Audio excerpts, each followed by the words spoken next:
Oh man, dude, it's been a crazy freaking week, man. I've been sick all freaking week, and now I don't know if this is her or if it's. Let's see who this is. You're live on Totally Driven Radio. Hey, how's it going? It's Kiyomi. How are ya? Good. You had the same area code as one of the other guys on our network, and I thought he was jumping in and calling in. How the hell have you been? I'm great. Busy, pretty busy every single day. Not a moment to rest or chill. Well, I got to tell you, first off, I got to welcome you back to the show. We're happy to have you back. And so I guess it was about a week and a half ago, I see the big announcement you guys are heading out on tour. And then I realized the tour says so long for now. And it didn't really click with me for a second because I'm a little slow at times. And then I see the little press release that this is the final EP. I'm like, wait, whoa, time, stop, hold on. What the hell is going on here? We need Kiyomi to set us straight and tell us the scoop. So explain things. Yeah. What is going on?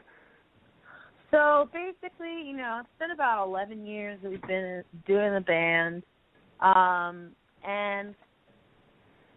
with anything like that, you're working for a company for 11 years or, I don't know, whatever it is in your life. You want to sort of expand and learn and try new things. And it just kind of got to that point where there's no negative thing that goes with this. It's just about, exploring the other things that the world has to offer. We will always be doing Hunter Valentine, in some form or another. We'll always have it in our hearts. But right now, we just wanted to, try some other things and see what life has to offer us. But with that, I do have to say that it was very important to me and to Laura and the whole band that, we went off with a bang and left our fans with the gift of a new album and, documented some of these songs that we have written before taking a break. So, and go on this tour and see all the supporters and the fans of over the years on this last tour. So that's where we're at. Wow. So was it a tough, I'm guessing you and Laura sat down and had this conversation and was it a tough conversation to have? Was it, this has kind of been your guys' baby for, over a decade. Yeah, totally, over a decade. So, I think it was we both kind of knew it was coming a bit. Being in a touring band, it wears you down a bit, and I didn't want it to get to the point that it does for a lot of bands where, wears you down completely and you end on a negative note. Right. We wanted to really call it when we were on our high. And, there's been ups and downs within the band or in the industry for us. And we felt like we were really happy with where we're at and content with where we're at artistically and, the business side of things. So we just said, let's just make this the last one for now. And if we want to make a new record, then we will. There's no one stopping us doing that. Right, right. And you know what? There's no one stopping us from playing whatever show it is that we want to play. This is the last tour, but we're going to play, shows here and there, It's just not going to be the main focus for us right now. So are you going to do a solo thing? Are you going to put another band thing together, or? I'm going to do another project, and, with all that, I need to explore it more. I've been writing constantly since our last tours and since our last record. I've gone to Nashville. I've written with a handful of writers there. Gone to L.A., written there. I never knew what it was for.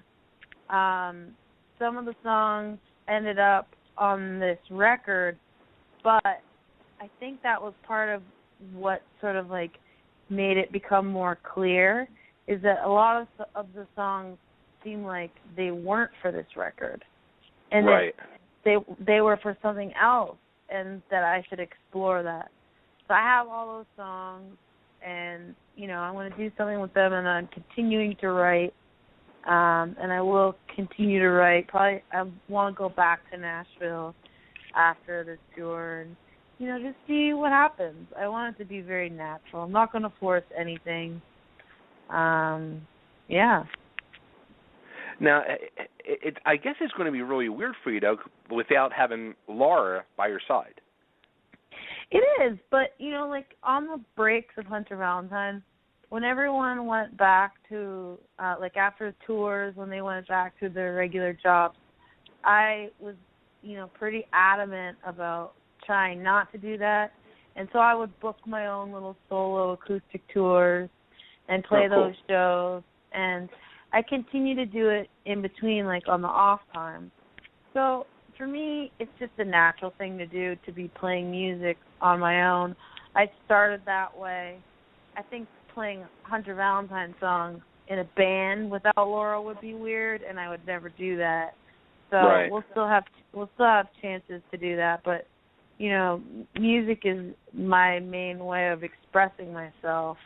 And so I love doing it with Laura, but I think like it's built in me to be able to do it on my own as well. So yeah, it will be like a solo. It will be like my own project. I'm not sure what I will call it, but I've been working on it for years. Nice.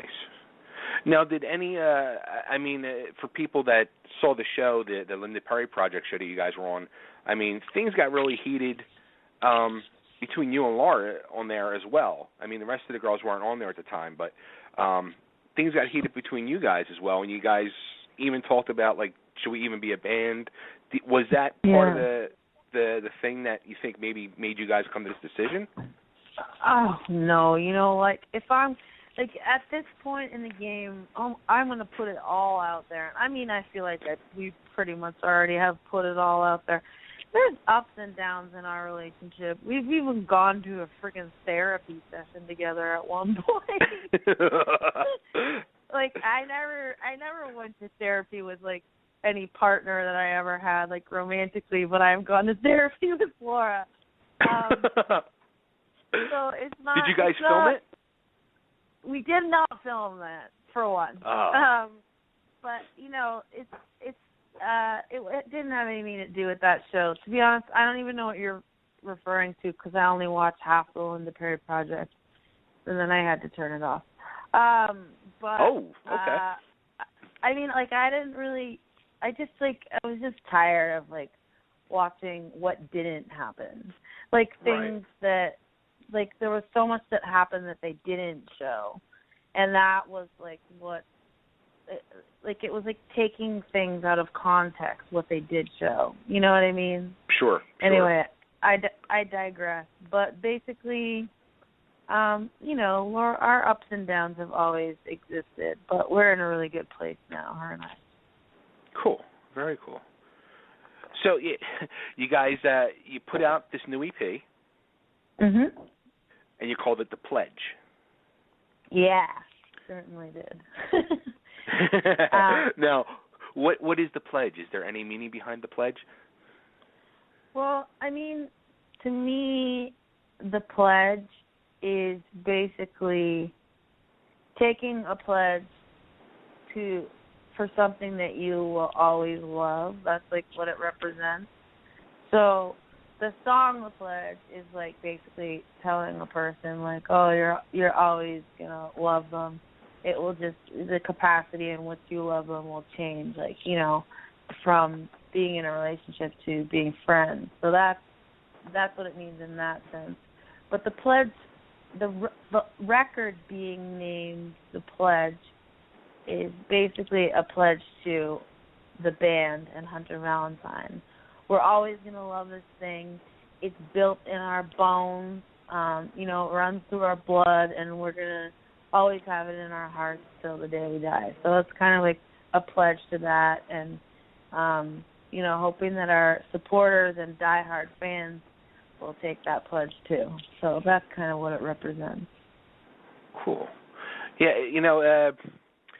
it's funny, as I was going through and looking up things and researching you guys all over again, and the one video, I was watching that, and I was getting really bummed out. Which video? What's this, the song, oh, come on. It's the song that we freaking played last time, and we both, me and Nick, loved it. You're in the school hallway. Oh, Nowhere to Run? Yes. And I'm watching that, and I'm watching you, and then I'm seeing Lars singing the chorus along with, and I'm just like, I was bummed. Oh, that's okay. I mean, it is bittersweet, but it's like when your favorite television show ends, I guess, and you've been following them for seasons and seasons. You don't want that show to get to the point where you're like, this sucks. Right. And it's like television producers and writers make that call, like, okay, it's time for us to write an ending to this story. And for us, it was time to write an ending to our story. And I think I hate to see one of my favorite bands go out on a bad note, and when they are fighting, for instance, I love Blink-182. To see all the trash talking that went on in the press between Travis and Mark and all that, and taking sides, it's not nice for the fans to see that, Right. So right. I think it's admirable to go out and say, this thing is over, but we made this record for you, and we love what we do, so we're going to go out on tour for 6 weeks and show you how much we love what we do. And, you know what, guys? Let's celebrate this thing that we've been doing for the last 11 years instead of, crying about it, It's like a right. weight. And you guys are hitting the road for 6 weeks to go around and say your goodbyes to everybody, or your so long for nows. So long for now, yeah. And now, this is where you guys kill me. You're coming to Philly on Valentine's Day. Oh, what, you got a date? Well, I turned to my wife. I said, Hunter Valentine's coming. She's like, oh, cool. She's like, when? I said, Valentine's Day. She just gave me this look like, no. Yeah, but this is what you could do. You could go out with your wife, take her to a nice dinner, and then you could say, let's go see a really fun, loud rock show that also shares some, soft, sensitive, lovey moments in the set as well. And then you're going to have a well-rounded, amazing Valentine's evening, How about that? Yeah. There you go. I'm going to have to push the issue. I think you should do it. I think so, too. There's no guarantee I'll make it there, but I'll try. Well, thank you for trying. Absolutely. Now, you guys, when you guys hit the road, you guys like to party and get kind of crazy. So I guess you're going to be kind of raising hell as you work your way across the country. Raising hell. I mean, I don't know if that's totally true.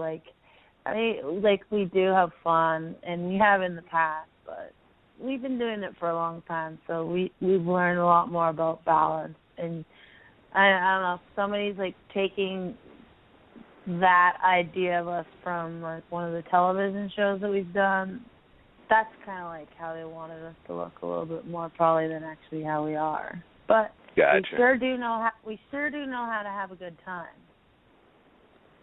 There you go. Very, very true. But balance is key, Yeah, you got to keep balance for a 6-week tour. I mean, you don't want to be full Monty in the first week, and then the next 5 weeks you're like, uh-oh. Exactly. And I think artists like ourselves are learning a lot more nowadays that it is really important to take care of yourself, because we've seen so many great ones, not take care of themselves and give way to, addiction or just like a few stupid mistakes out on the road, and they don't have a chance to perform anymore. So I think our generation is starting to be more conscious of this and learn that balance as an artist is very, very important, and taking care of yourself is very important. Absolutely. So for the final show of the tour, is there going to be anything special? Do you think you're going to like shed some tears, maybe, or? Probably. I mean, I hope there's almost around 30 shows. If I cry 30 shows in a row, I mean, this is going to be a really exhausting tour. That's a lot of crying. It is a lot of crying. But, I mean, I think it will be emotional because we have memories with every single one of these cities, and the people that come out, it's like seeing your old friends every night that you don't get to see every day because you live far away from them. So I think it will be different. I think it will be emotional, but different in every city. And, those fans are going to be bringing their memories to the table of what we've meant to them over the years. In terms of what we have in store, we've been practicing our asses off in our rehearsal studio, and we're trying to play. Well, we are playing songs from every record. We have four albums now. Want to make sure that we're playing the new one in the entirety. So there's just a lot. We're jam packing it in. Let's just say that. Nice, very nice, cool. Now the first single is called "Blackout Nights." Yeah. And I'm guessing it's not about blackout from drinking. You're guessing it's not? Is it? It's sort of. I mean, it is a reference to that, and it is because it is in a way because it's about somebody who falls victim to that weakness in them, like wants to forget everything, and the person is trying to continuously make a vow to themselves that they're not going to let this happen again, like them fall weak to their sort of fall victim to their weaknesses, and they continue to do it over and over again, and they're trying to be better every time. So it's kind of a song of struggle, a little bit of a song that referencing addiction, and it's kind of just a song about trying to be better over and over again, and sometimes succeeding and sometimes not. And we all can try to be a little better over and over. I think so. I mean, I definitely work on myself every day. That's awesome. That's very good. People forget, right? I know I do. I can honestly say that I know I should be. Like I say it in my head, but saying it in your head and actually physically doing it are two different things. Yeah, it takes work. But then it takes work to better yourself every day. But then when you actually see a difference in you and, can be with anything, it feels very good. You feel different. You carry yourself differently, and there's less weight on your shoulder. Absolutely. Very cool. So when the tour is all said and done, are you going to take a little break, or are you going to just dive right back into the whole music then? I don't take breaks. I mean, I think I want to dive right into it because, I want to have 25 songs that I've written. I probably have about 11, so I have a lot of work to do when I get home. But it's fun for me. Writing is my number one passion. The songs that I don't use, I'm gonna, start shopping them and offering them to other artists. That was part of why I wanted to go to Nashville. Was another way of bettering myself was to learn from all of those amazing writers down there. You know, they say that if you want to know whether your song is truly good, take it to Nashville and they'll tell you the straight truth. So yeah, I think I'll pretty much jump right into it, but you probably won't hear from me in the public for a while. Like, this thing that I'm building in my next chapter, it's going to take a minute. And I'm not a perfectionist, but I want it to be, you know, pretty perfect to me, at least. So you're going to be going undercover, low profile, and then you're going to come out with a big bang. Yeah, I'll have a little bit of a low profile for a while, yeah. You got to put in the work. Absolutely. Now, any plan? I mean, I keep hearing the whole Nashville thing. Would you ever even consider moving to Nashville and going down there and doing things? I mean, I would move to Nashville for a little while, but I think Nashville's amazing. I would love to live there, but I think what's cool is the contrast of living in New York City and then spending a lot of time in Nashville. And, you know, they're so different that's going to create something cool and something very different in itself. So I'm just taking my trips there as lessons and bringing them back here and using the gritty New York that I know and, you know, putting those two things together and throwing them all into a song, seeing what happens. Nice. Very, very cool. Well, where can everybody go and find you and find the dates and find the new EP, The Pledge? All right, so you can go to huntervalentine.com to see all of the tour dates, and the ticket links are there, so you can click there and get tickets for any city in America near you. And then for the new record, you can pre-order our new EP now, and Blackout Nights will become available for immediate download on iTunes. And then the official release is Valentine's Day, February 14th. We'd love to see you at a show, love to shake your hand, love to thank you for supporting us over the years, and all that good stuff. Absolutely. I might have you call my wife and tell her you guys need to come. Yeah. Yeah, I would love to do that. Cool. Well, you know what? I got the single. I got Blackout Nights, and I'm going to play it for everybody right now. So how about that? All right. Thank you very much for having me. You're welcome. And always, hey, when you're ready to come out of that cave, when you're all done, and hopefully I get to see you in a couple weeks, you know, I know where to find you. You know where to find me, and get your ass back on here and play that music for everybody. Let's do it. Okay, thank you so much. We'll see you in You're Philly. welcome. You got it. All right. Bye. All right, there she goes, Kiyomi. I guess she won't be Kiyomi Valentine anymore. But this is Hunter Valentine. This is the new single, Blackout Nights, off their upcoming EP, The Pledge.